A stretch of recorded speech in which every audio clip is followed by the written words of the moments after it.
I caught up with some of Miami's top defensive players yesterday, and here's some nuggets heading into spring football. You are Locked On Canes, your daily podcast on the Miami Hurricanes, part of the Locked On Podcast Network, your team every day.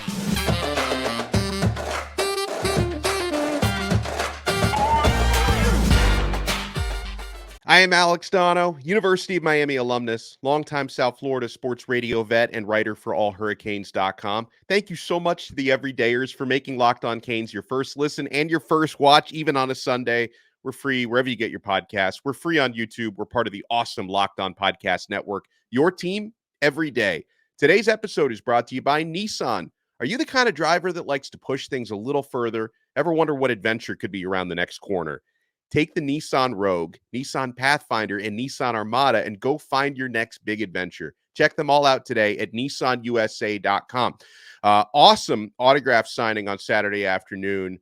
Rueben Hurricane Bain, Daryl Porter Jr., Jayden Wayne, and Raul Popo Aguirre were there signing autographs, meeting fans. It was at the Hurricanes team store, which is Harry Rothwell. You guys probably know Harry. He was running the All Canes store for many, many years. He's now part of the Hurricanes team store, which is across the street from campus.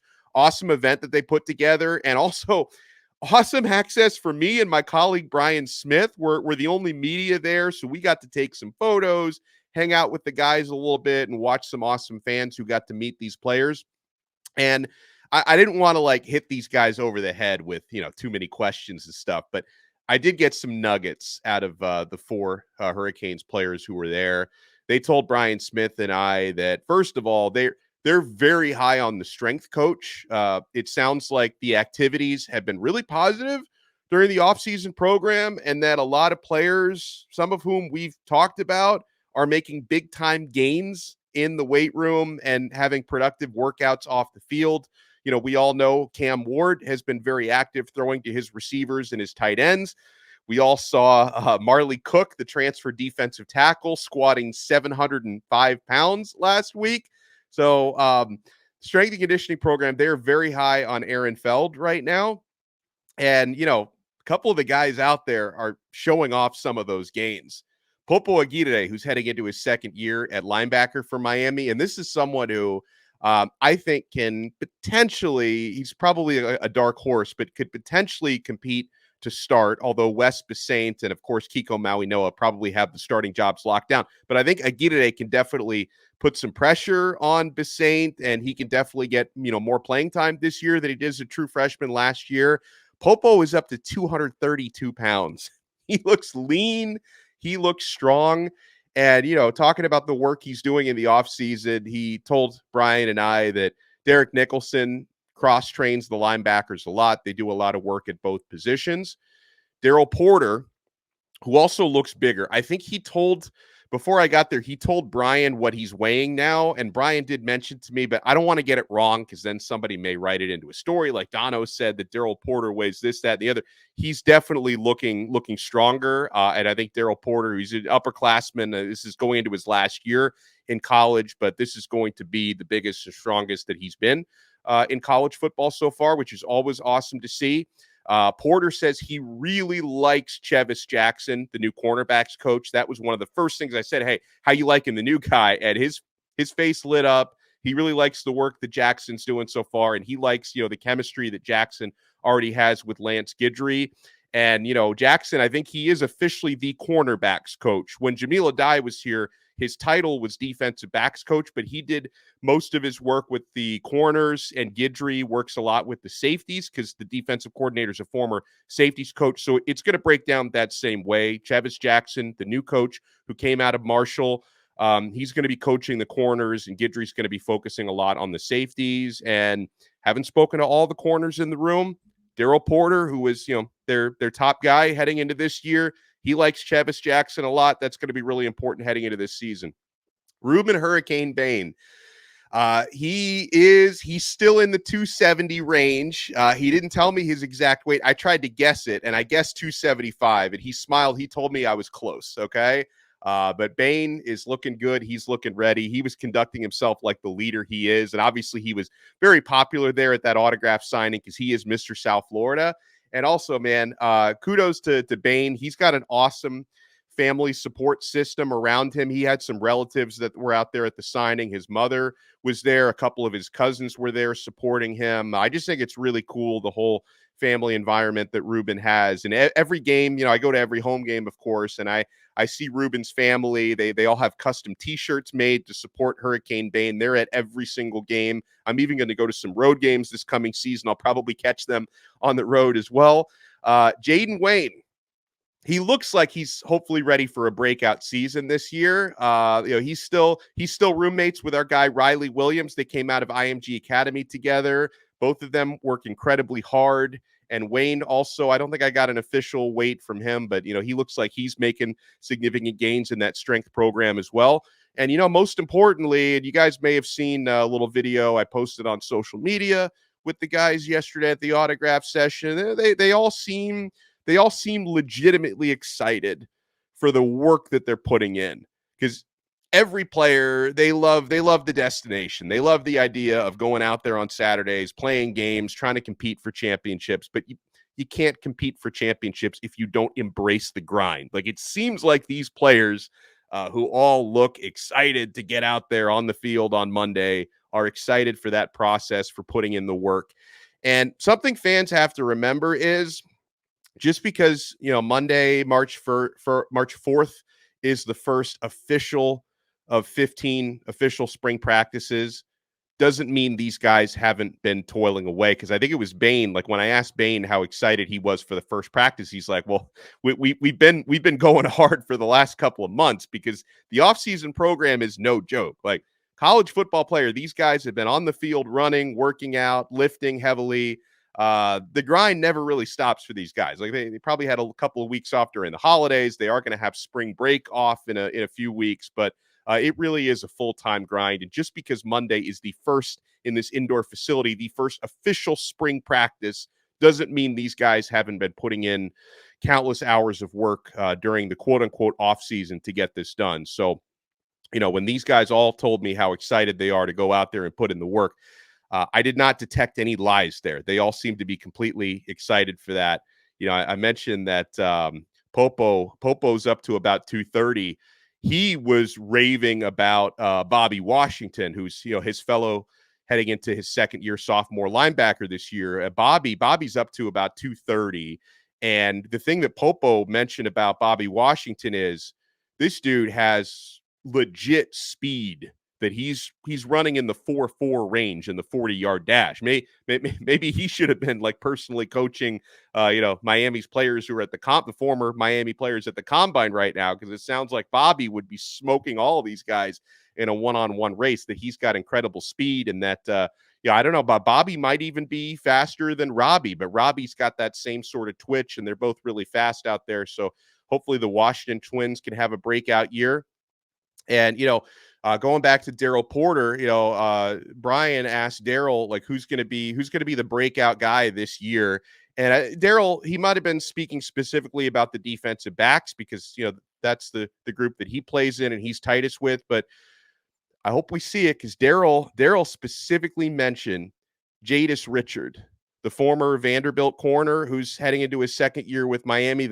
That's a guy he can see having a breakout year this year. So maybe we'll end up seeing, Jadis starting alongside. I think Porter's definitely going to be a starting cornerback. Maybe it'll be Jadis starting with him. Maybe it'll be Damari Brown starting with him. But he mentioned Jadis Richard as a guy to watch out for, right? So that's going to be someone we look at as a potential breakout player this year. These were all defensive guys that we saw at the autograph signing. For me, breakout players on offense, I could definitely see Chris Johnson, the running back, with his speed in his second year, really breaking out. I could say the same thing about both Ray Joseph heading into his second year at receiver, or JoJo Trader, who's earning rave reviews in his first year, in his first offseason program with Miami. Hopefully, a guy we talked about with Gio Milian on the offensive line, Samson Okunlola, the pancake honcho, if he's fully recovered and healthy now after a season-ending injury last year, maybe Okunlola could emerge as a starting left guard.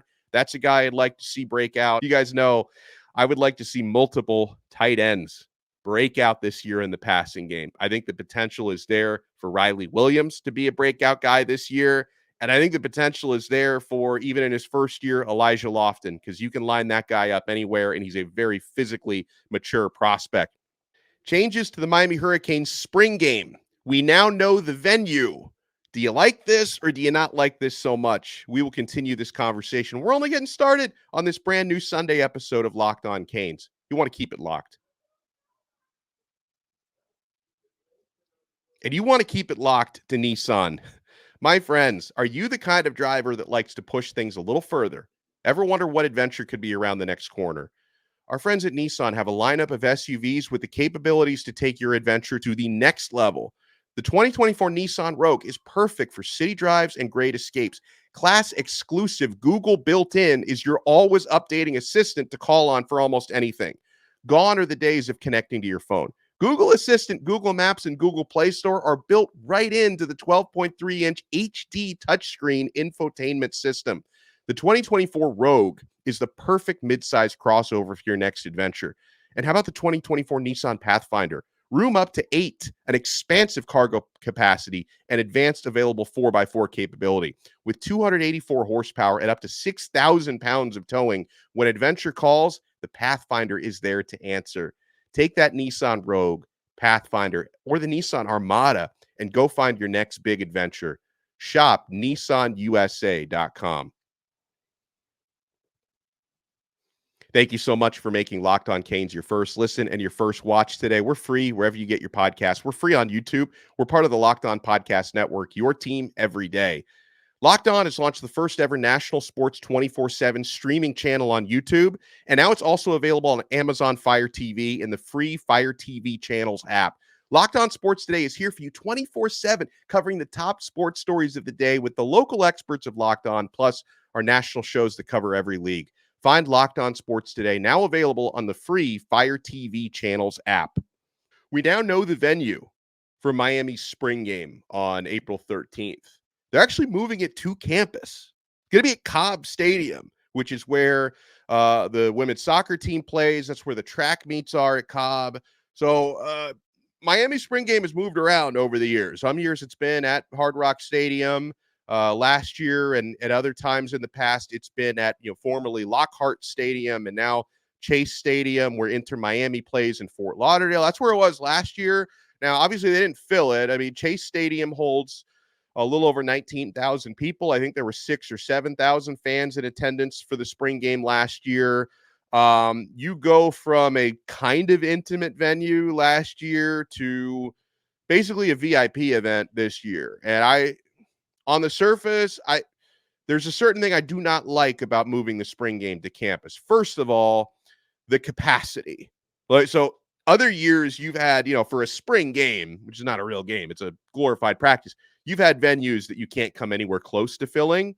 This time around, so Cobb Stadium holds, the regular structure there, bleachers, holds only about 500 people, which is, insane. But they're going to expand it. They're going to build temporary bleachers around it. The report didn't say how many extra seats there's going to be. I don't know if they're able to add like a couple thousand into the 500 sort of pre-structured in seats, like how big they can make it. But obviously it's going to be much, much smaller than the spring game is in normal years. Okay. So Susan Miller-Degnan writes about this event. The April 13th spring game will be on campus at Cobb Stadium, thus limited in attendance because of the smaller venue, and made available first to season ticket holders who are Hurricane Club members, according to several sources. Students will also be able to attend based on availability, and then it sounds like general public availability is basically going to be first come, first serve, and kind of depending on, how many Hurricane Club members, don't decide to go. So I don't know how inclusive this thing is going to be. Like, I don't know how difficult it's just going to be. Like, if you're a regular, quote unquote, regular fan who's not a Hurricane Club member and you're not a UM student, I can't say for sure how easy it's going to be for you to get a ticket to this. Now, I guess, like, on the one hand, this is going to create such an intimate venue that the people who do go out there are probably going to get like unprecedented, type of access. I'm sure they're going to do like VIP and fan events centered around this. So those who are able to get in are probably going to have like a really cool experience, like the type of experience you don't usually get at a spring game. The issue that I have with this, and it's a major issue, is, you look at the situation around Hurricanes football right now. Everyone is so excited and the expectations are so high based on the quarterback that you just brought in, who, is expected to play in the spring game, right? If he's fully healthy, he's going to be probably your starting quarterback in the spring game, as he's definitely going to be next season. So it's like, when you've got now Cam Ward as your quarterback and you're entering, year 3 of the Mario Cristobal era with, on paper, one of the better rosters you've had in many years, I feel like you'd want to make that more of an inclusive experience, not an exclusive experience, because you're now making this more exclusive than ever, when really the only people who are going to be guaranteed to get into this are Hurricane Club members, which are, people who donate money. Now, this obviously is going to be really good for fundraising, because if you are a Hurricane Club member, maybe this motivates you to donate even more. Maybe you're not a Hurricane Club member, but you've been thinking about it.